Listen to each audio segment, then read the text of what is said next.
लोकसभा में तभी होगा 2024 में जब तक ईवीएम मशीन नहीं हटाई जाएगी और बैलेट पेपर चुनाव नहीं होगा, तब तक हम बहिष्कार करेंगे। हाई कोर्ट, सुप्रीम कोर्ट, अगर यहाँ नहीं सुनाई होगी अंतर्राष्ट्रीय कोर्ट में जाएंगे, बिल्कुल जाएंगे। ये मेरा वादा है और मैंने पहले भी कह चुका हूँ, मैंने लगा दिया आरटीआई के माध्यम से कि ईवीएम हटाना होगा अगर देश को बचाना होगा। संविधान को देखना है, जो बाबा भीमराव अम्बेडकर ने संविधान में, उस टाइम भी मैंने कहा था कि जो संविधान में छेड़छाड़ अगर होगा तो विश्व युद्ध में मतलब जो है तहलका मचेगा। लेकिन ईवीएम को शक वाली बात तो क्लियर है। क्यों? अगर इनको डर नहीं है तो मोदी जी ईवीएम हटा के चुनाव क्यों नहीं करवाते हैं? इनको मैंने पहले भी बोला था, आपके बाद चुनाव करा ले, एक डिब्बा रख के देख ले, इनको अपनी मोगी खाने पड़ेगी। ये रात को झोला लेके भागे, इनको जुबान जब्त हो जाएगी, ये दिखाई नहीं देगा। मंत्र पर हम मौजूद हैं। यहाँ पर इलेक्ट्रॉनिक वोटिंग मशीन यानी कि ईवीएम को लेकर बड़ी संख्या में लोग आए हैं, उसके खिलाफ प्रदर्शन कर रहे हैं और उनकी मांग है कि भारत में की जो लोकतांत्रिक प्रणाली है उसमें ईवीएम को बंद किया जाए और उसकी जगह पर बैलेट पेपर ले जाए। मेरे साथ में राष्ट्रीय बहुजन क्रांति पार्टी के राष्ट्रीय बहुजन कांग्रेस पार्टी के राष्ट्रीय अध्यक्ष डॉक्टर एसआर शरण मौजूद हैं। ईवीएम के खिलाफ इनका धरना लगातार जारी रहा है, इसके खिलाफ आवाज उठाते रहे हैं।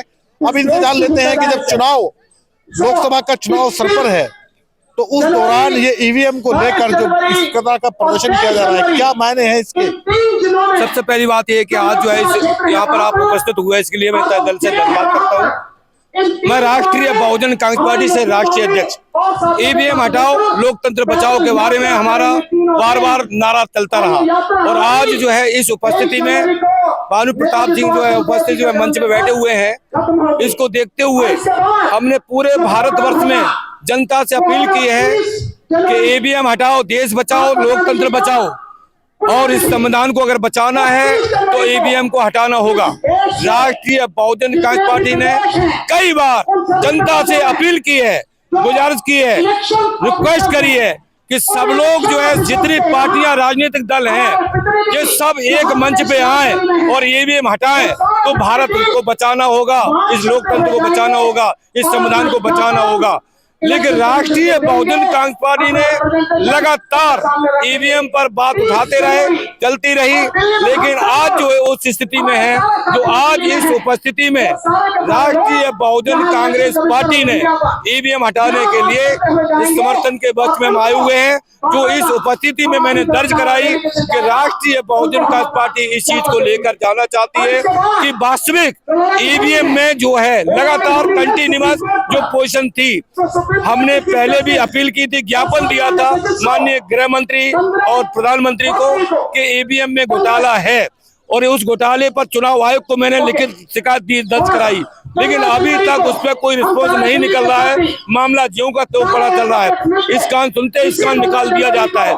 लेकिन राष्ट्रीय बहुजन कांग्रेस पार्टी ने यह वादा किया है कि इस लोकसभा में तभी होगा 2024 में जब तक ईवीएम मशीन नहीं हटाई जाएगी और बैलेट पेपर चुनाव नहीं होगा, तब तक हम बहिष्कार करेंगे। हाई कोर्ट, सुप्रीम कोर्ट, अगर यहाँ नहीं सुनाई होगी अंतर्राष्ट्रीय कोर्ट में जाएंगे, बिल्कुल जाएंगे। ये मेरा वादा है और मैंने पहले भी कह चुका हूँ, मैंने लगा दिया आरटीआई के माध्यम से कि ईवीएम हटाना होगा अगर देश को बचाना होगा। संविधान को देखना है, जो बाबा भीमराव अम्बेडकर ने संविधान में, उस टाइम भी मैंने कहा था कि जो संविधान में छेड़छाड़ अगर होगा तो विश्व युद्ध में मतलब जो है तहलका मचेगा। लेकिन राष्ट्रीय बहुजन कांग्रेस पार्टी ने जो है इसके लिए कई बार वो करता रहा, वो करते रहेंगे। लेकिन लोकसभा में ईवीएम मशीन से चुनाव नहीं होगा, बैलेट पेपर से होगा। चाहे मुझे जेल के रोटी खाने पड़े, चाहे गोली खाने पड़े, जनता के हक में मुझे लड़ना होगा, चाहे मुझे अपनी कुर्बानी देनी पड़ेगी, लेकिन ईवीएम हटाते ही रहेंगे। राष्ट्रीय बहुजन कांग्रेस पार्टी इस बात को क्यों लग रहा है? ईवीएम पे शक क्यों है, बताइए। देखिए, ईवीएम का शक ये है कि हेडेक हो जाता है, जैसे मोबाइल बंद हो जाता है उसी तरह से उस हेडेक है। जब जानकारी है, सबको पता है, इस बात की जानकारी है। लेकिन ईवीएम को शक वाली बात तो क्लियर है। क्यों? अगर इनको डर नहीं है तो मोदी जी ईवीएम हटा के चुनाव क्यों नहीं करवाते हैं? इनको मैंने पहले भी बोला था, आपके बाद चुनाव करा ले, एक डिब्बा रख के देख ले, इनको अपनी मोगी खाने पड़ेगी। ये रात को झोला लेके भागे, इनको जुबान जब्त हो जाएगी, ये दिखाई नहीं देगी। ईवीएम में वो मजा है कि इसमें कई बार हो चुके, लेकिन कारण ये है सीबीआई, ईडी और इनकम टैक्स इनके ऊपर इतना दहशत पैदा कर दी है। हर पार्टियों में जहां देखो तो ईडी को भेजते हैं, कहीं किसी को भेजते हैं। इस बलबूते पे ये काम नहीं होना चाहिए। जैसे इन्होंने कहा आज तक ऐसे 70 साल में रिपब्लिक पार्टी ने किया, लेकिन आज तक ऐसा काम नहीं हुआ और न होगा। इसलिए ईवीएम हटाओ और देश बचाओ। अन्ना हजारा कह रहे हैं कि देश पीछे चला जाएगा अगर ईवीएम हटा दें। जी, देश पीछे चला जाएगा अगर ईवीएम हटा दें। कौन कह रहा है? अन्ना हजारे। अरे अन्ना हजारे हैं कहा? अन्ना हजारे तो जुमलेबाज हैं, उन्हीं जुमलेबाज अन्ना हजारे। मुख्यमंत्री लोकपाल लेके आए थे, लोकपाल लेके आए तो मुख्यमंत्री बना के चले गए अरविंद केजरीवाल को। अन्ना हजारे की क्या कीमत है ये तो बताएं। पीछे से चले जाते हैं। हमने पहले भी उनको बोला था, जो आदमी जुमलेबाज है, धोखेबाज है, उनके से क्या भरोसा किया जाए।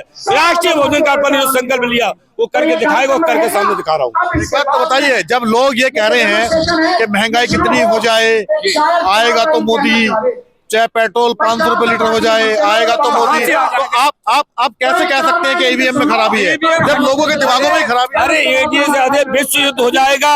ईवीएम हटेगी, ईवीएम तोड़फोड़ होगा, जनता जो उतर चुकी है, लड़का जंतर मंतर पे लोग सड़कों पे उतर चुकी है। ईवीएम हटेगा, 2024 को चुनाव होगा, लेकिन ईवीएम हट के बैलेट पेपर से ही चुनाव होगा। 2024 का चुनाव तो ईवीएम से ही होगा। ये हम 101% कह रहे हैं कि लोकसभा जो है बैलेट पेपर से चुनाव होगा, और अगर बैलेट पेपर से चुनाव नहीं होगा तो ईवीएम से चुनाव नहीं होगा। बैलेट पेपर से आप कैसे मान रहे हैं? बैलेट पेपर भी तो बूथ कैप्चर हो जाते हैं।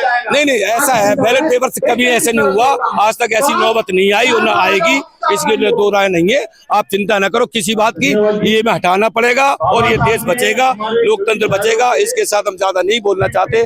जय भीम, नमो बुद्धाय, जय संविधान, जय मूल्यवासी।